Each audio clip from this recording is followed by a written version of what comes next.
बोलिए नारायण भगवान की जय। बोलिए मेरे बांके बिहारी लाल की जय। मैं विशाल शर्मा आपके सामने आप सभी को देव उठनी एकादशी, देव प्रबोधनी एकादशी की हार्दिक शुभकामनाएं। श्री ब्रह्मा जी भगवान श्री नारद जी से कहने लगे, नारद जी ने पूछा कि हे ब्रह्मा जी, कृपया करके आप मुझे देव उठनी एकादशी के बारे में बताएं कि वो किस प्रकार से बनाई जाती है। तो श्री ब्रह्मा जी कहने लगे, नारद जी, देव उठनी एकादशी बड़ी ही पवित्र तथा बड़ी ही पावन है, जो कार्तिक मास के शुक्ल पक्ष को मनाई जाती है। पृथ्वी पर पाप जब तक गरजते हैं जब तक देव प्रबोधनी एकादशी नहीं आ जाती। जब तक ही गंगा आदि में समुद्र में पाप गरजते हैं जब तक देव उठनी, देव प्रबोधनी एकादशी नहीं आ जाती। इसकी महिमा अनंत है। ये जन्म जन्मांतर के पापों को नष्ट करने वाली, बुद्धिमानों को मोक्ष देने वाली, पापियों के पापों को काटने वाली तथा सभी की मनोकामनाओं को पूर्ण करने वाली है। नारद जी कहने लगे, ब्रह्मा जी, नक्त भोजन का, एक समय भोजन का, उपवास का, इनका क्या फल प्राप्त होता है, आप कृपया कर मुझे बताएं। तो श्री ब्रह्मा जी कहने लगे, एक समय भोजन करने से, एक जन्म के, नक्त भोजन करने से, सायकाल में भोजन करने से 2 जन्मों के तथा उपवास करने से 7 जन्मों के पाप नष्ट होता है। जो प्राणी एकादशी के व्रत को धारण करता है उसके समस्त पाप नष्ट हो जाते हैं। देव उठनी एकादशी की महिमा बड़ी अनंत है। ये 1000 अश्वमेध यज्ञों से भी बड़ी है। चंद्र ग्रहण में, सूर्य ग्रहण में जो फल दान करने से प्राप्त नहीं होता, वो फल देव उठनी एकादशी को धारण करने से प्राप्त होता है। मनुष्य ने अपने जीवन में कम से कम एक बार तो जरूर इस एकादशी का व्रत करना चाहिए, क्योंकि इस व्रत के करने से बड़े पाप नष्ट हो जाते हैं। पर स्त्री गमन, गुरु स्त्री गमन, ब्राह्मण स्त्री गमन, चोरी करने वाला, डकैती करने वाला, लूटपाट करने वाला, स्वर्ण आदि चोरी पाप ही नहीं महापापों को करने वाला व्यक्ति भी इस एकादशी की कथा को केवल सुनने मात्र से उसका कल्याण हो जाता है। जैसे रुई के भंडार में छोटी सी अग्नि की लपट दिखा दे, माचिस का तिल्ला दिखा दे, उससे सारा रुई का भंडार, रुई का ढेर जलकर भस्म हो जाता है।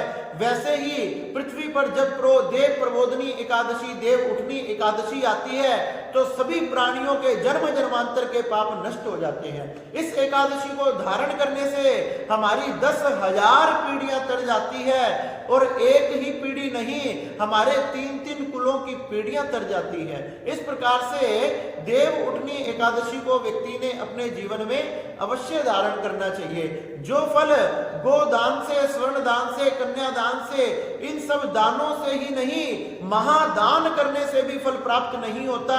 मकर संक्रांति पे तीर्थ यात्रा से, उपवास से, जप से, तप से, कीर्तन से, यज्ञ से जो फल प्राप्त नहीं होता, वह फल केवल एक देव प्रबोधनी एकादशी व्यक्ति को प्रदान कर देती है। यह देव प्रबोधनी एकादशी व्यक्ति को स्वर्ग ही नहीं, उपभोग ही नहीं, सुख ही नहीं, ये व्यक्ति को वैकुंठ धाम प्रदान कर देती है।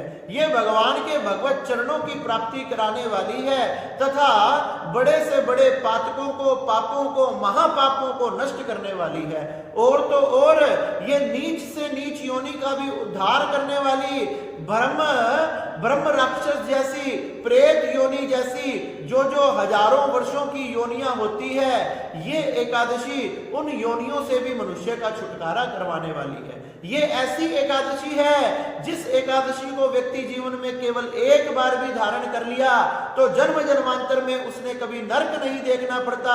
वह सदा सदा के लिए भगवान के चरणों में वास करता है। नरक आदि से, यम यातनाओं से उसका पीछा छूट जाता है। अंत समय में उसके यम के दर्शन नहीं करने पड़ते। इसलिए ये एकादशी की महिमा अनंत है। व्यक्तियों ने इसे अपने जीवन में जरूर धारण करना चाहिए। सुबह स्वच्छ जल से स्नान करे, स्वच्छ वस्त्रों को पहनकर, नित्य क्रिया कर सूर्य नारायण को अर्घ देकर भगवान श्री नारायण गोपाल गोविंद शालिग्राम का पूजन करना चाहिए। सुंदर पंचामृत से भगवान का अभिषेक करें, भगवान को सुंदर वस्त्र धारण कराएं, भगवान को सुंदर पुष्पों से पूजन करें, आपको जितने भी प्रकार के पुष्प मिल जाए उन सभी पुष्पों से भगवान का पूजन करें, क्योंकि एक एक पुष्प की महिमा अनंत है और जो लाखों फलों को प्रदान करने वाली है।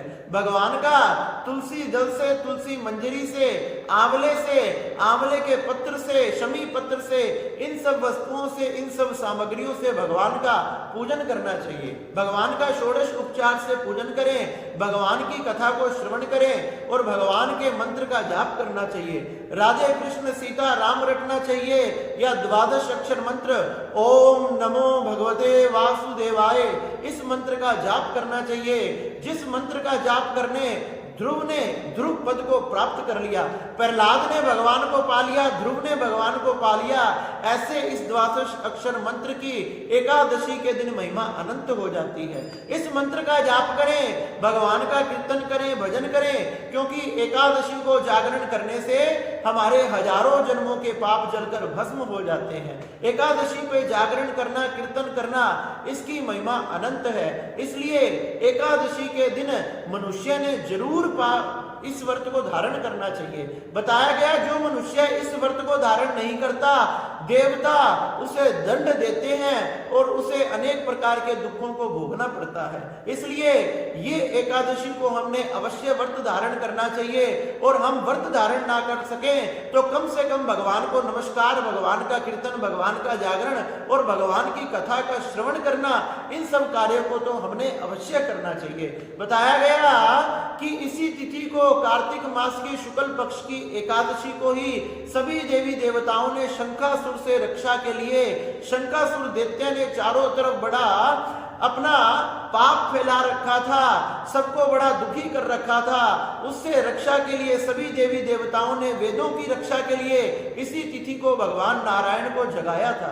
जो योग निद्रा पर शेष शैया पर सो रहे थे, एकादशी के दिन ही भगवान नारायण जागृत अवस्था में आए थे, इसलिए इसे देव उठनी एकादशी कहा जाता है। प्राचीन कथा के अनुसार जब एक समय भगवान जलंधर का तथा शंकर भगवान का युद्ध हो रहा था, शंकर भगवान ने सबसे पहले जलंधर से युद्ध करने के लिए नारायण को भेजा, तथा नारायण भगवान जलंधर से युद्ध करने के लिए जाने लगे तो लक्ष्मी जी ने रोक लिया।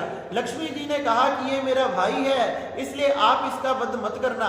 नारायण भगवान ने कहा कि मैं इसका वध नहीं करूंगा, लेकिन युद्ध करने अवश्य जाऊंगा। इस प्रकार से जलंधर को वरदान देकर, अनेक प्रकार के आशीर्वाद देकर लक्ष्मी के साथ उसके घर में निवास करने लगे। सभी देवी देवताओं की प्रार्थना पर जब भगवान शंकर जलंधर से युद्ध करने के लिए गए तो जलंधर से युद्ध करते हुए बहुत समय व्यतीत हो गया। जब भगवान नारायण की कृपा से ही मां पार्वती के कहने से भगवान नारायण ने मायावी रूप को धारण किया और मायावी रूप को धारण कर कर जलंधर के उस नगर में पहुंच गए। जलंधर के नगर में पहुंचकर उसकी स्त्री वृंदा का पतिव्रत धर्म को नष्ट किया, क्योंकि बिना पतिव्रत धर्म नष्ट हुए जलंधर का मरना निश्चित नहीं था, क्योंकि उसका पतिव्रत धर्म उससे जलंधर की रक्षा हो रही थी और एक पापी की रक्षा करने से समाज की हमेशा हानि होती है। इसलिए भगवान श्री नारायण ने को उसका पतिव्रत धर्म नष्ट किया और वृंदा को जब इस बात का ज्ञात हुआ, उसने अपने आप को योग अग्नि में भस्म कर दिया। योग अग्नि में भस्म किया, उससे पहले भगवान नारायण को श्राप दे दिया कि मैं तुम्हें श्राप देती हूं, तुम इसी समय तुमने ये कर्म किया है, तुम्हारा कठोर हृदय हो चुका था, इसलिए मैं भी तुम्हें श्राप देती हूं कि तुम कठोर बन जाओ, तुम पत्थर बन जाओ। भगवान उसी समय शालिग्राम के रूप में परिवर्तित हो गए तथा भगवान श्री हरि वहां प्रकट हो गए। हरि ने कहा कि वृंदा तुमने ये क्या किया? क्या भगवान जो समय का था वह सब हो गया, जो लिखा था वह सब हो गया। इस प्रकार से भगवान श्री नारायण शालिग्राम जी बन गए और भगवान हरि ने वृंदा को अनेक प्रकार के आशीर्वाद प्रदान किए। कहने लगे तुम्हारा जो ये शरीर है वह गंडकी नदी बन जाएगा तथा इस गंडकी नदी में से ही भगवान श्री शालिग्राम की प्राप्ति होगी। तुम्हारे जो ये केश हैं यही एक तुलसी वनस्पति बन जाएंगे जो मेरे तथा भगवान नारायण के अति प्रिय होंगे। इस प्रकार से इसी कार्तिक मास के शुक्ल पक्ष की एकादशी तिथि को भगवान श्री शालिग्राम का और तुलसी का विवाह किया जाता है। जो व्यक्ति भगवान श्री शालिग्राम का तथा तुलसी का विवाह करता है, धूमधाम से आनंद से इस उत्सव को बनाता है, भगवान नारायण उसे कन्या दान से भी अधिक फल प्रदान करते हैं। भगवान श्री नारायण का विवाह करने से, तुलसी का शालिग्राम से विवाह करने से हमारे जन्म जन्मांतर के पाप नष्ट हो जाते हैं और हमें ऐसे अक्षय फल की प्राप्ति होती है कि फिर हमने 84 लाख योनियों में नहीं भटकना पड़ता। श्री ब्रह्मा जी कहने लगे, नारद जी, इस प्रकार से आनंद से, धूमधाम से हमने इस तुलसी विवाह देव उठनी एकादशी, देव प्रबोधनी एकादशी को बनाना चाहिए। भगवान के मंदिर में जाकर दीप दान करने चाहिए, दीपक से मंदिर सजाना चाहिए, चांदी का, सोने आदि का दीपक बनाकर उसमें घी भरकर चांदी सोने आदि की बत्ती भी लगाकर उसको प्रज्वलित करना चाहिए, ब्राह्मण आदि को दान करना चाहिए, उससे उसकी महिमा अनंत हो जाती है। इस प्रकार से जो व्यक्ति अपने जीवन में इस एकादशी को एक बार भी धारण कर लेता है, उसकी महिमा तो मैं 1000 मुख धारण करके भी नहीं कह सकता। उसकी महिमा अनंत है, उसकी महिमा तो भगवान श्री शेष भी नहीं कह सकते। भगवान नारायण ही इसकी महिमा के फल स्वरूप उस व्यक्ति को सदा सदा के लिए अपने चरणों में वास देते हैं, उसे अपने हृदय के लगा लेते हैं। इसलिए हमने धूमधाम से, आनंद से श्री तुलसी जी का भगवान श्री शालिग्राम के साथ विवाह करना चाहिए और इस उत्सव को, आनंद को बनाना चाहिए। जो भगवान के इस उत्सव तथा आनंद को बनाता है, भगवान उसके जीवन में खुशियां भर देते हैं, उसके जीवन में किसी प्रकार की कोई कमी नहीं रहती। सभी प्रकार के सुख, समृद्धि तथा धन आदि की कृपा भगवान नारायण की कृपा से होती है। भगवान नारायण उसे समस्त सुख प्रदान कर कर वैकुंठ धाम प्रदान करते हैं तथा उस पर प्रसन्न होते हैं। श्री ब्रह्मा जी कहने लगे, नारद जी, इस प्रकार से बड़े ही आनंद से हमने देव प्रबोधनी एकादशी, देव उठनी एकादशी को मनाना चाहिए और हमने इसका व्रत अवश्य धारण करना चाहिए। बोलिए नारायण भगवान की जय।